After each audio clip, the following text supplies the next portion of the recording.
Asia cup cricket match లో పాకిస్తాన్ పై భారత్ ఘన విజయం సాధించింది.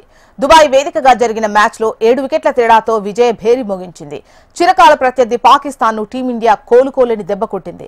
బ్యాటింగ్, బౌలింగ్ విభాగాల్లో సమిష్టిగా రాణించిన భారత్ దాయాది దేశాన్ని చిత్తు చేసింది. బౌలింగ్ లో కుల్దీప్ యాదవ్ 3 వికెట్లతో చెలరేగగా, బ్యాటింగ్ లో ఓపెనర్ అభిషేక్ శర్మ, కెప్టెన్ సూర్యకుమార్ యాదవ్ రాణించారు. 15.5 ఓవర్లలో 3 వికెట్లు కోల్పోయి 128 పరుగుల లక్ష్యాన్ని భారత్ టీం ఛేదించింది. తొలుత బ్యాటింగ్ చేపట్టిన పాకిస్తాన్ బ్యాటర్లు భారత్ బౌలర్ల దాటికి పాకిస్తాన్ బ్యాటర్లు వరుసగా పెవిలియన్ బాట పట్టారు. నిర్ణీత 20 ఓవర్లలో 9 వికెట్లు కోల్పోయిన పాకిస్తాన్ 127 పరుగులు చేసింది. ఆ తర్వాత 128 పరుగుల లక్ష్య ఛేదనతో బరిలోకి దిగిన టీమిండియా 3 వికెట్లు కోల్పోయి లక్ష్యాన్ని ఛేదించింది. పాక్ బౌలర్లలో సయీం అయూబ్ ఒక్కడే 3 వికెట్లు తీశాడు.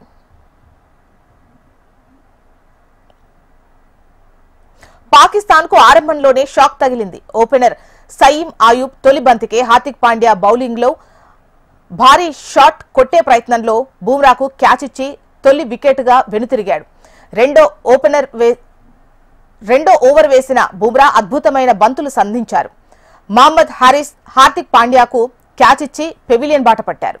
అక్షర్ పటేల్ బౌలింగ్ లో ఫకర్ జమాన్ షాట్ కొట్టే ప్రయత్నంలో తిలక్ వర్మకు క్యాచ్ ఇచ్చి పెవిలియన్ బాట పట్టాడు. ఇక అక్షర్ పటేల్ బౌలింగ్ లో పాకిస్తాన్ కెప్టెన్ సల్మాన్ ఆగా షాట్ కొట్టే ప్రయత్నంలో అభిషేక్ శర్మకు క్యాచ్ ఇచ్చి వెనుదిరిగారు. ఇక కుల్దీప్ మాయాజాల బంతులకు పాకిస్తాన్ బౌలర్లు ఇద్దరు వరుసగా బోల్తా పడ్డారు. ఇక హసన్ నవాజ్ ఆడే ప్రయత్నంలో అక్షర్ పటేల్ కు క్యాచ్ ఇచ్చి వెనుదిరగ్గా, మహమ్మద్ నవాజ్ ఎల్బీడబ్ల్యూతో పెవిలియన్ బాట పట్టాడు. కుల్దీప్ యాదవ్ బౌలింగ్ లో సాహిబ్ జాదా షర్ఖాన్ షాట్ కొట్టే ప్రయత్నంలో హార్దిక్ పాండ్యాకు క్యాచ్ ఇచ్చి పెవిలియన్ బాట పట్టాడు. వరుణ్ చక్రవర్తి బౌలింగ్ లో షహీం అష్రఫ్ ఎల్బీడబ్ల్యూగా పెవిలియన్ బాట పట్టాడు. బుమ్రా బౌలింగ్ లో సఫియన్ ముఖీం క్లీన్ బౌల్డ్ అయ్యాడు.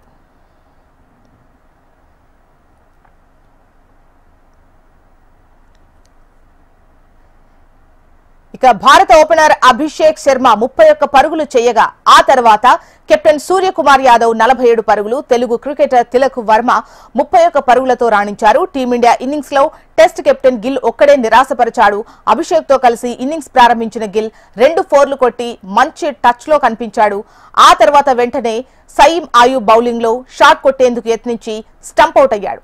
ఇక గిల్ అవుట్ అయినా అభిషేక్ ఏమాత్రం వెనక్కు తగ్గలేదు. కెప్టెన్ సూర్యతో కలిసి పాక్ బౌలర్లపై 4లు, 6లతో ఎదురుదాడి చేశాడు.